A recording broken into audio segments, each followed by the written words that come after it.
i que n'ets de ben plantada, dins d'un clot com dins d'un niu, tota fina i encalmada, entre l'aigua assolellada i el recer del bosc ombriu. Ai, ciutat de Sant Feliu, arran de la mar salada! Això escriu el gran Gaziel al començament dels goigs de Sant Feliu de Guíxols. Però qui la va plantar, Sant Feliu? O millor dit, qui va plantar Guíxols? I què és? O què vol dir Guíxols? Segons l'exposició Guíxols, eines i creences del Museu d'Història de la nostra ciutat, hi ha diferents teories, una de les quals diu que es tractaria d'un antic nom ibèric de lloc, un topònim, que encara avui està lligat al turó que separa la badia en dos, la platja del Port, o com deien abans, la Cala de l'Abric, de Calassans, i que coneixem com a Punta o Turó dels Guíxols, però també com a Fortín o el Salvament, i que fa uns 2.500 anys va allotjar el poblat ibèric dels Guíxols, un assentament ibèric.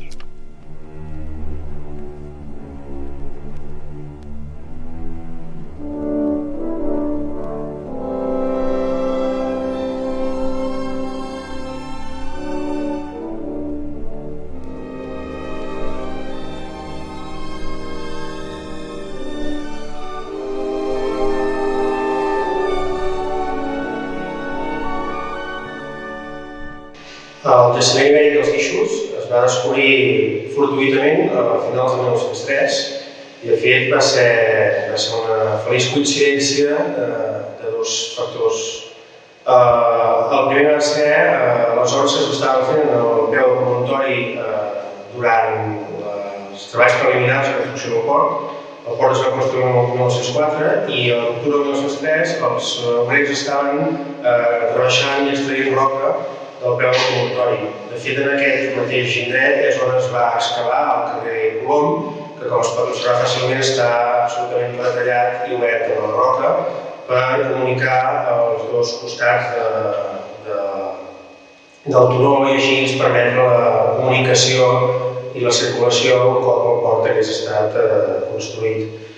Llavors, l'octubre de 1903, durant les arruïnades que s'estaven fent en aquest sector per extreure la roca, l'explosió va fer caure molts fragments de ceràmica i una moneda. Llavors, un dels obrers que hi havia allà va localitzar el forat, va escalar fins a la part on hi havia hagut el despreniment d'aquests materials, confiant en trobar alguna cosa, un tresor més o una moneda més. I el que li va trobar va ser un parell d'àmfores petitetes. Les va trencar i desil·lusionat perquè no hi havia res més, ho va llançar tot. La moneda, però, sí que la va donar a un regidor que hi havia a l'Ajuntament i tot plegat va permetre que les autoritats municipals prenguessin coneixement que allà hi havia alguna cosa estranya i per tant, a veure què passava. La segona circumstància afortunada va ser que en aquells anys corria per Sant Feliu de Guíxols un historiador, arqueòleg i arxiver que es deia Eduardo González Urtevice, dit de la Born, i tothom el coneixia per Urtevice. Aleshores, aquest senyor, com deia, feia uns anys que venia a Sant Feliu regularment a consultar l'arxiu municipal. En aquell mateix moment no hi havia a Sant Feliu, però al cap d'uns dies, com va venir el mes de novembre, el primer que li van dir va ser que ha passat això, hem trobat aquests materials. Llavors ell immediatament va demanar d'anar a inspeccionar el terreny, d'anar a inspeccionar el fortín i de seguida se'n va donar compte amb el tipus de forat, el material, etc., que ja hi havia un jaciment, o hi havia un jaciment arqueològic. Immediatament el senyor Urtevice va demanar a les autoritats municipals que li deixessin fer una excavació d'urgència en el sector. I efectivament el mateix dia ja es van començar les obres, l'Ajuntament va posar a disposició del senyor Urtevice a la brigada municipal i es va excavar en alguns dies una part del promontori. Es van localitzar 8 forats, 8 sitges i se'n van excavar 6. ell va identificar de seguida aquests forats com a enterraments, i les restes que havia dit serien part de l'aixovar de cada una de les tombes. Llavors ell marxa a trobar a Tarragona i mentrestant, a principis de 1904, continuen les obres en aquest indret i es continua traient la roca i es localitzen dues sitges més. En tot cas, ell torna a Sant Feliu a l'estiu del 1904 i aleshores, estant aquí, sí que torna a demanar de fer una altra excavació en el jaciment. Seria la segona campanya d'excavacions que es van fer a l'indret. Aquesta segona excavació va ser fins i tot encara més profitosa i va donar més fruits que la primera. Es van excavar entre 24 i 26 sitges i es van recuperar molts més materials. Una part d'aquestes sitges, el sector que va excavar el Terici, com ell mateix diu, estava amenaçat perquè les obres sobre ell ho acabarien deixant tot. I aquí la importància d'actuar ràpidament i recuperar el màxim de material possible i documentar tota la informació. La idea que eren tombes que es foraven en un cementiri es va mantenir vigent fins l'any 52. L'any 52, un altre arqueòleg, Miquel Oliva, va demostrar amb antecedents, amb un estudi exhaustiu de les peces, que en realitat el que hi havia al jaciment dels Guíxols era un poble, un poblat ibèric. Per tant, no era un cementiri, sinó un poblat amb cases, amb habitatges, amb carrers, etc. I els forats que havien trobat al Terici, excavats a la roca, no eren altra cosa que sitges. Les sitges s'utilitzaven realment per desmembrar, el que passa que posteriorment, en el món ibèric, quan deixen de tenir la seva funció, es reaprofiten, com que són forats grossos excavats a la roca, s'utilitzen com a abocadors per tirar-hi runa, per tirar-hi desperdicis de qualsevol mena. Això fa que si tenim, per exemple, fragments de ceràmica, que hi vagin a comprar fragments d'ossos, altres tiratges que ja no tenen cap mena de servei, són les escombraries d'alguna manera del poblat. El descobriment del poblat va ser una casualitat, i si no, haguessin passat desapercebudes. S'havien quedat oblidades de fet durant molt de temps aquestes sitges, però sabem per documentació que al segle XVII encara eren visibles. Al segle XVII hi ha un plet judicial molt gran, molt bèstia, entre l'Ajuntament i el monestir.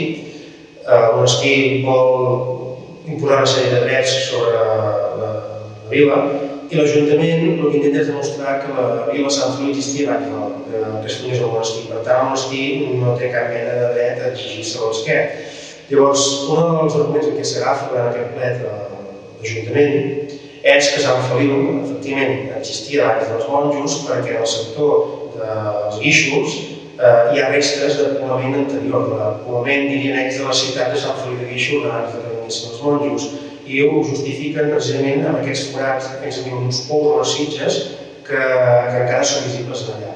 Els que anomenem ibers eren pobles o tribus del sud i del llevant de la península ibèrica.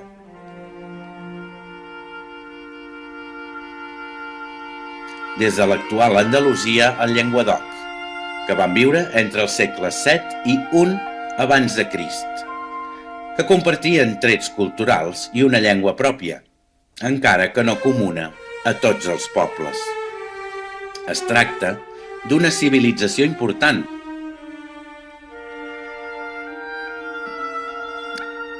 amb la cultura més desenvolupada de la península durant l'Edat de Ferro. A l'antiguitat, el terme Ibèria va designar el territori peninsular i no pas els seus habitants. Pels grecs, existia un altre territori anomenat Ibèria, situat a l'actual Geòrgia, al Caucas. Per a ells venia a voler dir terra llunyana amb riqueses i rius.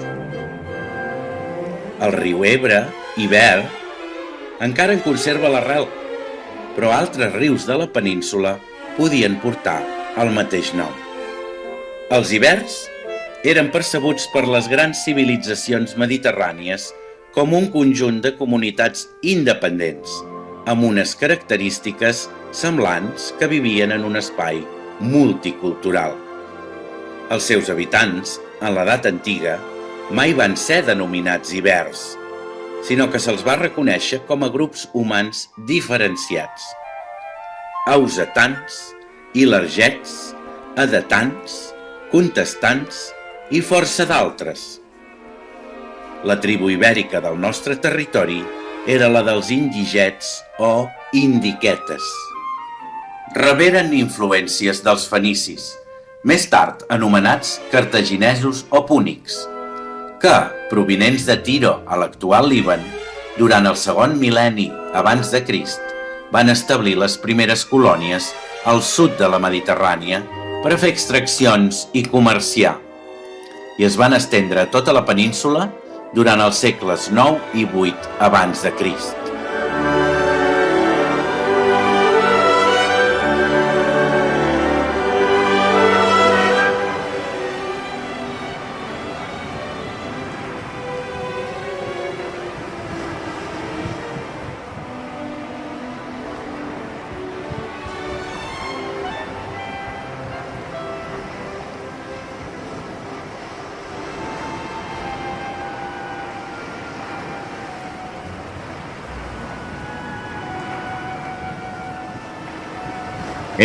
Buena gente, que vengo de Cai y les traigo ricas telas de Oriente.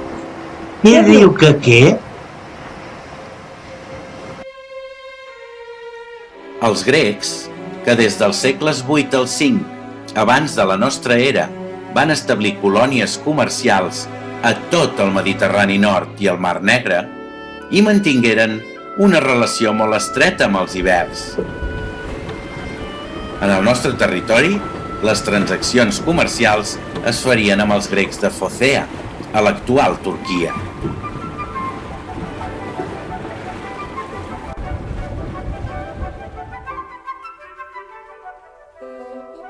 I que es varen assentar primer a Massalià, Marsella, després a Roda, Roses i Empòrion, Empúries. Aquest nom, Empòrion, que en grec antic voldria dir els mercats, donarà nom a la nostra comarca, l'Empordà, on la principal seu dels ibers seria Ullastret, que, presumiblement, actuaria com a metròpoli del que avui anomenem Costa Brava.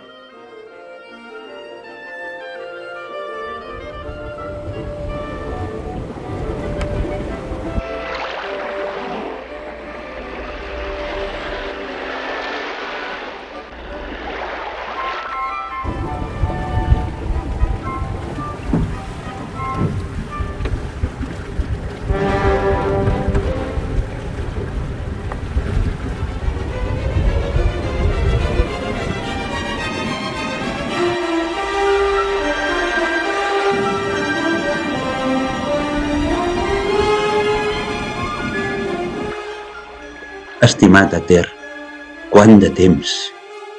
Benvingut a Guíxols, amic Lícies. I Milce, ha passat molt temps, contenta de retrobar-te. Atalanta, benvinguda, Guíxols.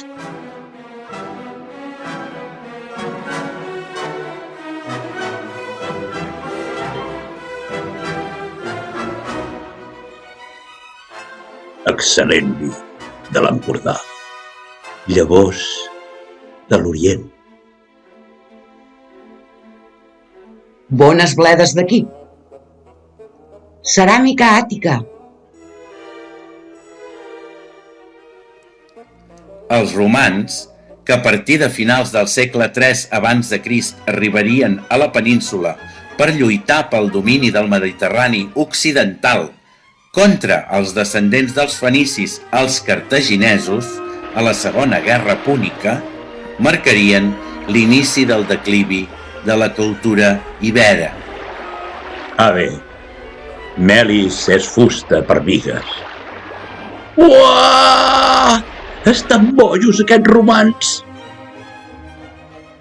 Els ibers situaven els seus poblats en llocs elevats i els adaptaven a l'orografia del terreny.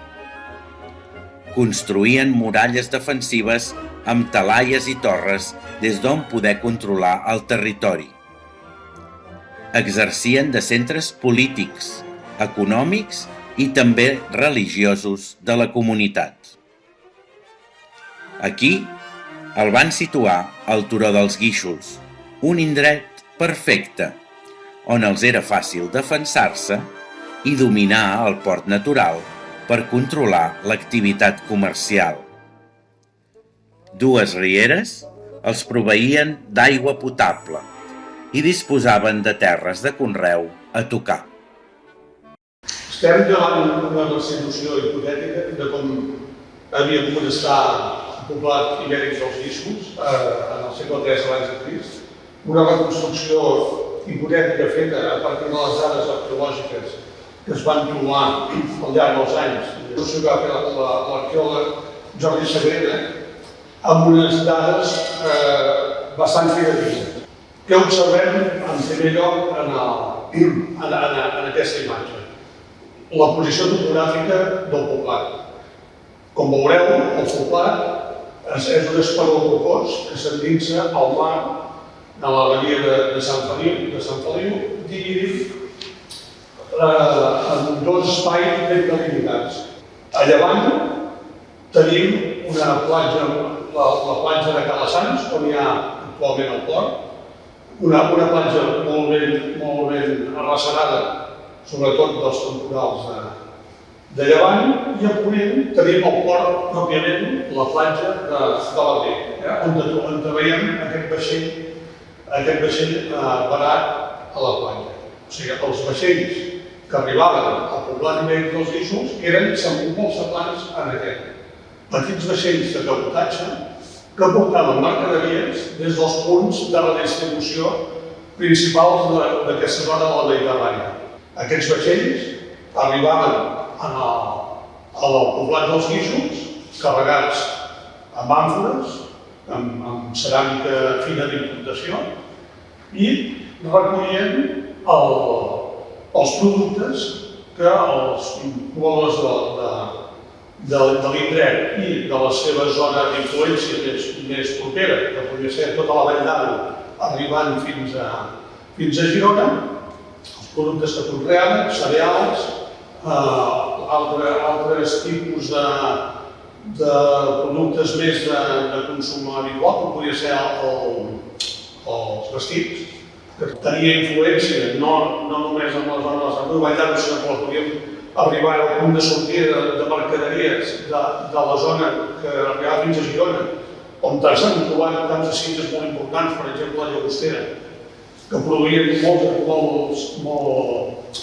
molt cereal, el qual aquest cereal es havia d'exportar i aquest punt dels Guíxols era el punt més important per facilitar aquesta exportació de productes del país.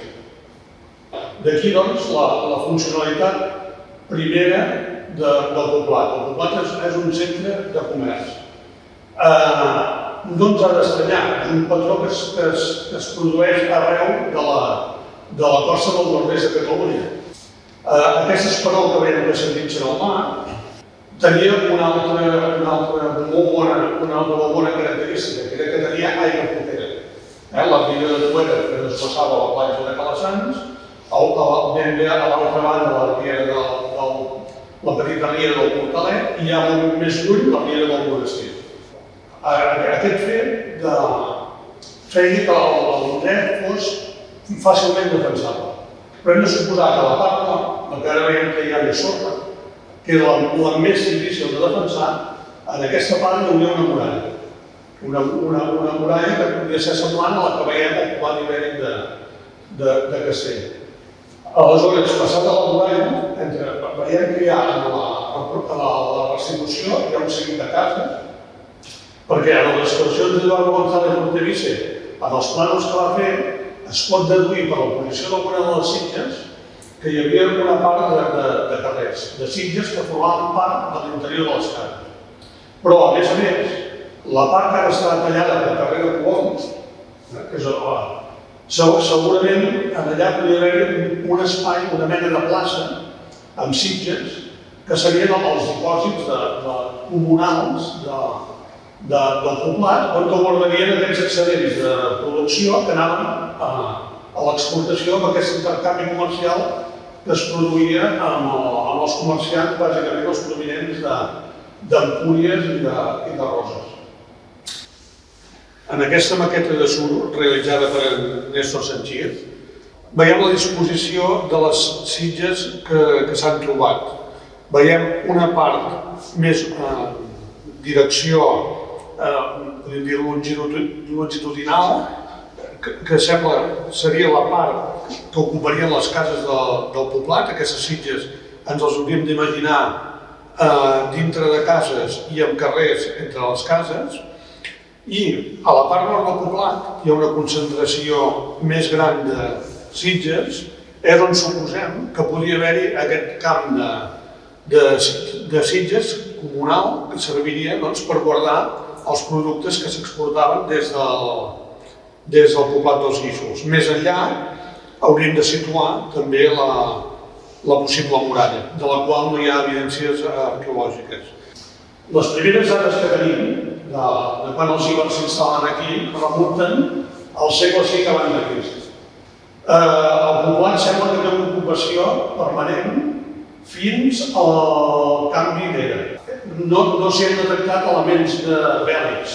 O sigui, és molt probable que el poblat, com molts altres d'aquesta zona, amb la dominació romana que es produeix a partir del desembarcament d'Empúries i després el 195 abans de Crist amb la repressió de Cató, doncs hagués anat quedant lentament abandonat, perquè el fet d'haver-hi una època de pau, de bonança, no calia que la gent vivís en un lloc incòmode, amb poques possibilitats d'ampliar-se, i els habitants dels Guíxols passen a viure zones més planeres, les zones que de fet ja estaven conreant, que seria tot el que és la part de tocar, la part del monestir, i la part del carrer de Girona.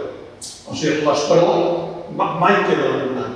Però sí que és cert que la població no tenia cap sentit que en un moment de pau i d'estabilitat seguís vivint en un lloc incòmode i que no oferia gaires possibilitats d'expansió. Els habitants dels Guíxols treballaven la terra, els espais fèrtils entre els vessants de l'Ardenya i la riera de Tueda.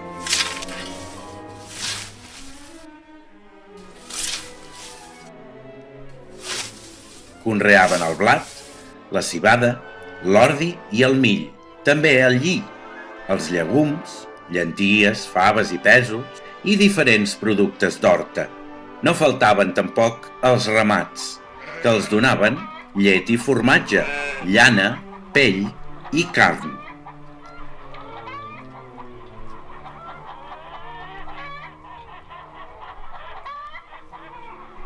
Fonamentalment ovelles, cabres i vaques.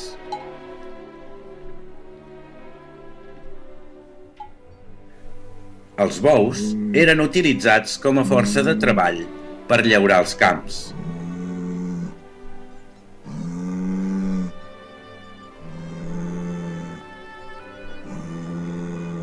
La cacera també hi era present i menjaven porc senglar, cérvols i conills.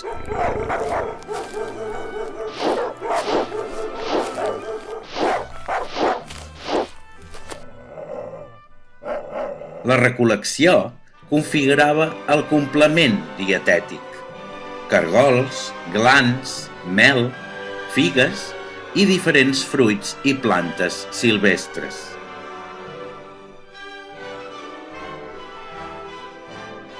La pesca formava part fonamental de la seva activitat i el peix i el marisc eren presents a la dieta indigeta.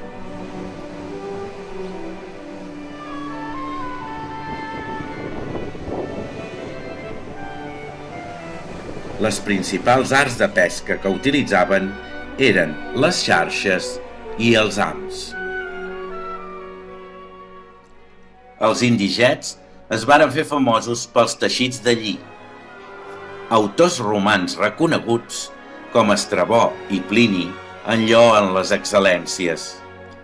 També treballaven la llana, Fonamentalment, feien vestits i veles per a vaixells, però també cordes i blens per a llums d'oli. El teixit era una activitat principalment femenina, que es duia a terme en l'àmbit domèstic.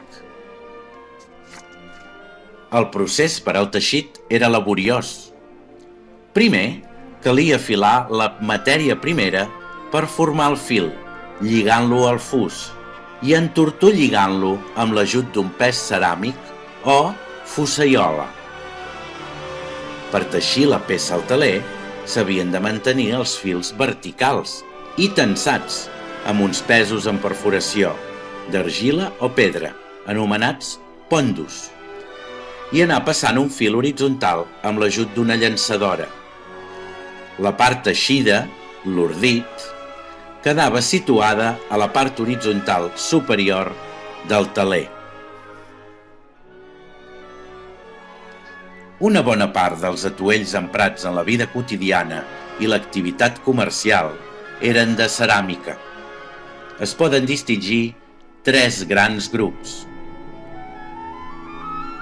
La ceràmica feta a mà, amb argiles barroeres, molt arrelada a la població indígena i que sol perdurar fins a la fi del món ibèric.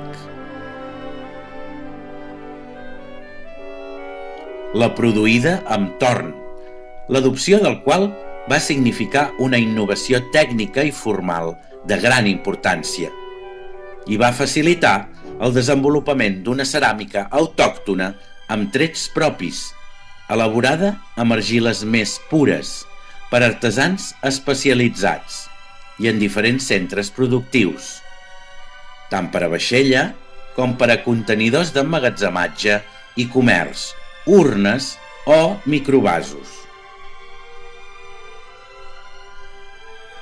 La ceràmica d'importació, que va des de les peces fenícies, gregues i etrusques de l'Ibèric antic, 550-450 a.C., fins a les vaixelles àtiques, vasos de vernís negre itàlics, àmfores greco-itàliques o produccions diverses púniques de l'Ibèric ple, 450 al 200 abans de Crist, canalitzades a través de les colònies gregues, Empúries i Roses.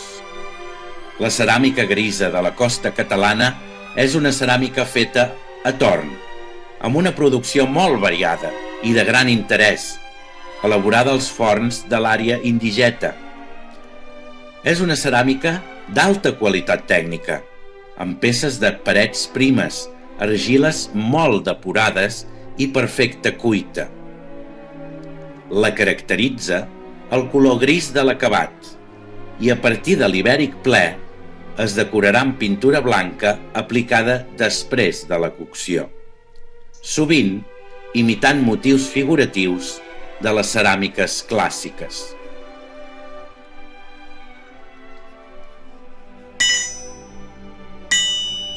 La cultura ibera es desenvolupa com a resultat de l'evolució de la cultura del ferro. Una de les seves característiques és l'ús intensiu d'aquest metall, tant en la fabricació d'eines i el desenvolupament d'un utillatge especialitzat per a l'explotació agrícola, com en la d'armes, espases, llances, ganivets o d'instrument mèdic especialitzat. Feien servir el plom per a fer pesos en arts de pesca i com a suport per escriure, ja que en ser un metall tou permet gravar-lo amb facilitat. El gust per l'ornament personal es manifesta en una àmplia producció de peces d'orfebreria en bronze, plata i or, collarets amb glòbuls de pasta vítria, anells, diademes, torques, pulseres, fíbules. En el vestit, els teixits més habituals eren el lli, la llana i l'espart. La majoria de dones vestien amb llargues túniques, sovint decorades amb sanefes i cenyides a la cintura amb un cinturó. per damunt de la qual es cobrien amb un gran mantell i també podien cobrir-se el cap amb un vel. O duien calçat de cuir o anaven descalces. Rematarien l'ornamentació personal amb collarets, arracades, diademes i com a nota de distinció s'arreglarien el cabell i els tocats. Els homes vestien de forma semblant, únicament que la túnica podia ser curta o llarga i podien calçar-se amb botes o sandàlies, de cuir o d'espart. També lluïen joies, com braçalets, penjolls i sivelles. A la cura personal feien servir ungüents i cremes tant de bellesa com per a guarir-se, que es guardaven en petites amforetes que anomenem ungüentaris. L'activitat comercial tenia una alta importància, ja fos amb els pobles colonitzadors com entre els poblats ibèrics. La possibilitat de realitzar un comerç d'intercanvi, afavorit pels excedents agrícoles, va veure's beneficiat per l'encunyació de moneda pròpia. Durant els primers temps del poblat, arribaren vaixelles gregues o imitacions fetes amb pòrion i roda. Posteriorment, es van posar de moda les que venien de Campània i Etrúria, a la zona central de l'actual Itàlia. Són ceràmiques amb un vernís negre molt aparent, seguint la tradició de les ceràmiques àtiques de la zona d'Atenes. També arriben algunes peces com a contenidors amb el comerç marítim, com ara les àmfores per transportar vi, oli, cervesa, salaons o cereals. N'hi ha de molts tipus diferents i vingudes de diverses zones: Sicília, Nord d'Àfrica, Masalià, Marsella, Ebussos, a Eivissa. En una d'aquestes peces de ceràmica s'hi poden veure unes marques fetes al fons. Es tracta de signes de la llengua ibèrica. En aquest cas, representen els fonemes bil, que s'interpretaria com a forma abreujada del nom del propietari o propietària. Els ibers tenien una llengua i un sistema d'escriptura propis. S'ha aconseguit desxifrar com sonava, més o menys, però encara no es pot traduir. No serà possible fer-ho fins que no es localitzi, en alguna excavació arqueològica, un text prou extens en iber amb una traducció a un altre idioma antic conegut, com ara el llatí o el grec. M'has arrencat la cua de la grua. Arranca la cascàrria de la gropa del ruc. El món religiós dels pobles ibers és força desconegut. Sabem, però, que era politeista i basat en el culte a la natura. Tenien santuaris i coves santuari situats en entorns naturals privilegiats, que actuaven com a centres de pelegrinatge, oració i meditació. Els poblats disposaven d'edificis de culte amb altars per practicar-hi sacrificis d'animals. Tampoc es té coneixement dels seus déus, tal vegada perquè l'expressió formal al·ludeix les formes humanitzades i se centra en una representació simbòlica, però sí d'una certa permeabilitat cap a divinitats importades pels pobles colonials. Demèter, Bes, Àrtemis, Tanit, Astarté. Els exvots es dipositaven als santuaris. Eren figuretes que s'oferien per agrair o demanar favors a la divinitat. Es produïen amb diversos tipus de materials: bronze, terra cuita, pedra i multitud de formes. Figures humanes, d'animals, petita vaixella, ungüentaris, màscares de terracota, etc. Un dels canvis fonamentals que es produeix amb l'evolució de la cultura del ferro és el canvi de ritual funerari i la generalització de l'ús de la incineració en la cultura ibèrica. Si bé en el cas dels nadons es continua utilitzant la inhumació, moltes vegades al sòl del mateix habitatge familiar. L'organització social dels pobles ibers era jerarquitzada, amb una elit aristocràtica. Sacerdots i sacerdotesses que pertanyien a les classes socials elevades i que desenvoluparien les seves funcions de forma ocasional i no pas formant una casta. Comerciants i artesans configurarien un estatus mig. Una gran part de la població es composaria d'agricultors i ramaders, que formarien part dels estatus inferiors. El món funerari reflecteix aquesta jerarquització en els aixovars que acompanyen el difunt en el seu traspàs i sovint poden donar idea del rol i funció social del personatge enterrat. El ritu funerari començava a casa del difunt on se'l vetllava i en processó era transportat a la necròpolis per a la cerimònia de cremació, on, situat sobre una pira de llenya, vestit i acompanyat per pertinences personals, era incinerat.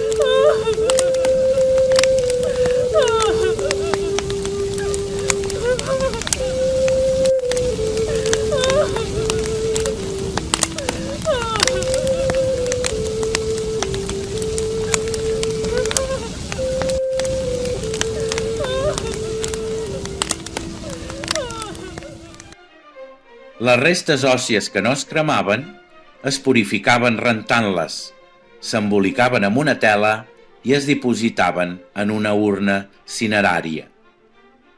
Era costum retre homenatge al difunt fent un banquet funerari en el transcurs del qual se sacrificaven animals i es prenien begudes cares, normalment vi, tot i que també consumien cervesa com a símbol d'estatus. Part dels aliments es dipositaven a la tomba juntament amb l'urna, ofrenes i aixovar. Fa més de 2.000 anys es va abandonar el poblat dels Guíxols. Ja feia més de 2 segles que els romans havien arribat per quedar-se. Van desembarcar a Empòrion el 218 a.C. per prendre el control dels enclavaments del Mediterrani i barrar el pas dels cartaginesos cap a Roma a la Segona Guerra Púnica. S'hi van quedar. La cultura dels invasors es va anar escolant als poblats ibèrics. El llatí era la llengua de la cultura, del comerç i del progrés. Va ser un procés lent, però en 200 anys la majoria de poblacions indigetes adoptarien els sistemes de producció dels romans, amb grans cases dedicades a l'agricultura i l'artesania auxiliar, anomenades viles, i abandonarien els poblats, entre ells el dels Guíxols.